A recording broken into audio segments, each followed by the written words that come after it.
Hello. So I'm doing this video of ring muscle up drills so that you've got a really clear understanding of what we're trying to do when we're doing the drills, plus also a bit of the understanding behind them as well, so that then you know exactly what you're looking for, what positions we need to hit, and why, so that when you come to doing ring muscle ups, you understand it more as a movement. So some of you might have seen these drills before, and they're usually in the gymnastic bias, and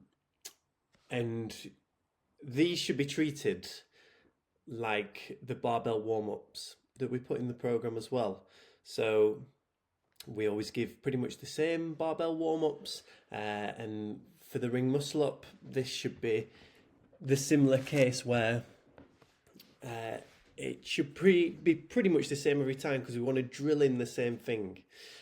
Depending on people's limiting factors for ring muscle ups, it might look slightly different, which we'll likely briefly touch on when we get to the second part of this.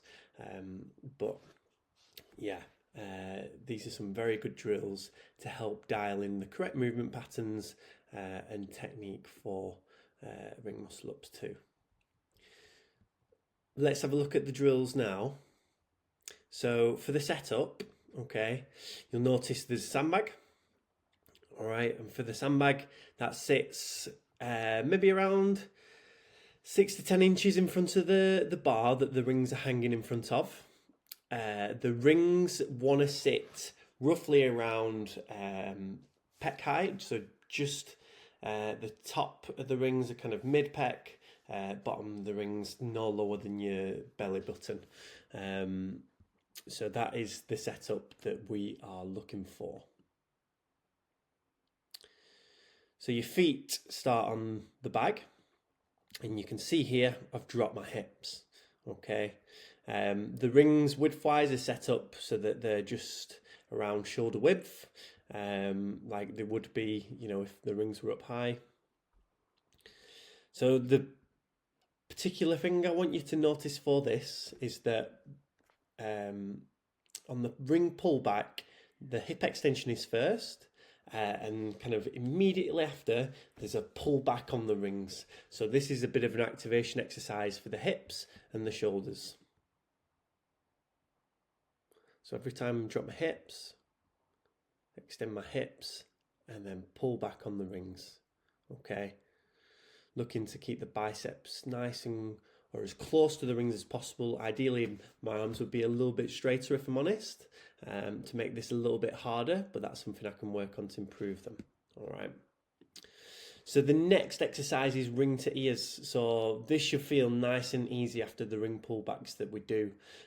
So it's the same pattern of movements. So we extend the hips first, and then we pull the rings to the ears. So we're looking for a nice 45-degree angle when we do this.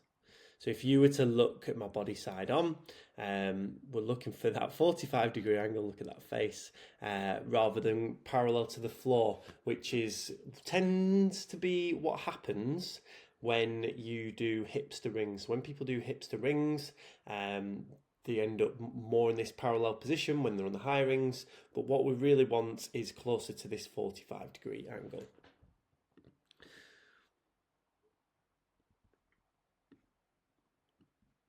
So by pulling to the ears as well, all right, as well as the body angle, we're also looking to create a lot of space to then push down onto the rings, which will be the next thing that you see in a second. Okay, so here, the order is you extend your hips, then you pull the rings to the ears before pushing down the rings towards your hips. So take note of my palm position, it's facing down to the floor. So really kind of looking to push down as much as possible. And I'm getting it, as close to my hips as possible. But you've got to be really quick with this. So we pull to the ears to create a lot of space, but then we've got to be really quick in pushing down. All right. So if I just let it roll through the next couple of reps. So to the ears and then push down, keeping tension on the rings the whole time. So if I was on the high rings, I'd be pushing down, pushing down, pushing down all through the movement, which would set me up nicely for this 45-degree angle. So this is the foot assisted upstart. So you can see that 45-degree angle a little bit more here. And it's the same sequence of events. So we do hips, rings to ears, push down the rings, but now we add in the sit up to catch, not through. Okay, so we shouldn't be catching this in the bottom of the dip. We should be catching it with your elbow, with your shoulder higher than your elbow. So you can see there, okay, I'm catching it nice and high because I pushed down on the rings the whole time. Don't know what my fingers are doing. So hips dropped, hips, ears, push down.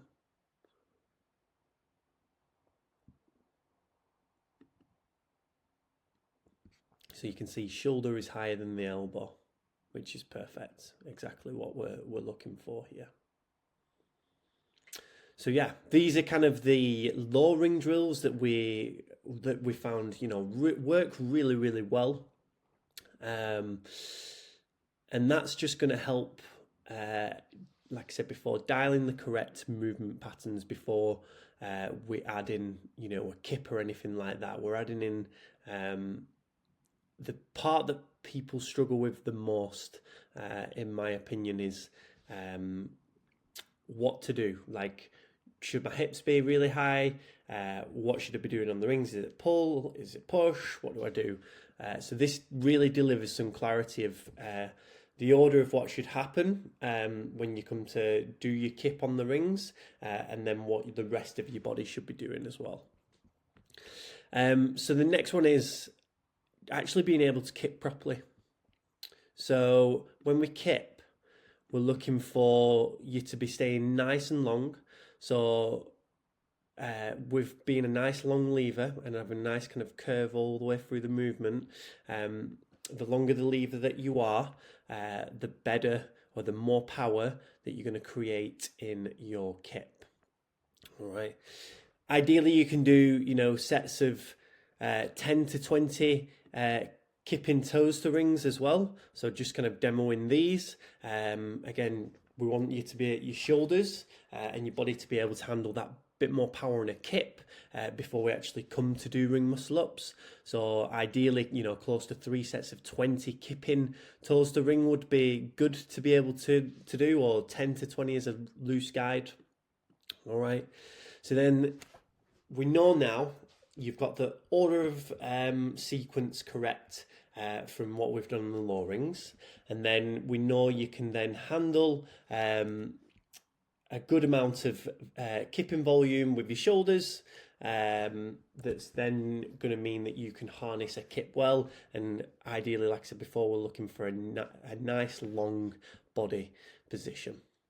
So next we're going to look at kipping ring to ribs, which is going to put together this kind of low ring muscle up warm up with the kip now, and notice it's ring to ribs, or ribs to ring to ribs, rather than hips, because like I said before, if we tend to do hips to rings, we end up the parallel, which makes it take much longer and much more effort to be able to transition through the rings, because you've got to come all the way from here all the way through to here.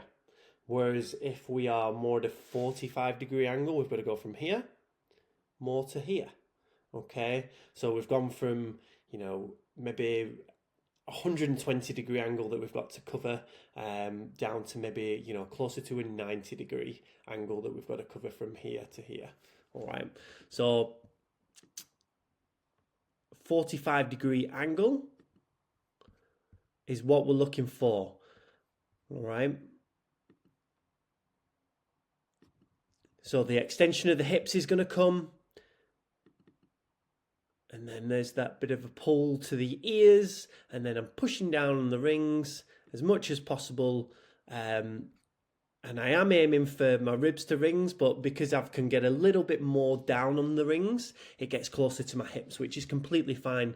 As you get better and stronger at doing this, you'll probably find that the ribs do come lower down. Okay, which, like I say, we're going from ribs, to start off with, if you're pretty new to this drill, but if you can push the rings down a bit further while keeping that body angle, that's absolutely great. Okay. And then finally, we get to the ring muscle up. So again, if we were to look at the shoulder angle that we were doing before with the foot assisted upstart, it was pretty similar to this. And because I'm doing the same movement and pushing down on the rings, it's pretty similar here too. So the only kind of final thing to add on this is notice there that after I've kind of started to sit through the rings, I also tuck my legs in to transition quicker, which then sets me up to be in a good position to easily just kip out of the dip there. Okay. And that's the end. So hopefully you found this helpful and really instructive. If you do have any questions, let me know. But hopefully, like I say, that all kind of makes sense as to why we use these drills and follow this flow, so that when you come to doing ring muscle ups, you can do them well with pretty good technique. Okay. Thank you for watching. Let us know how you get on with these and your progress going forward.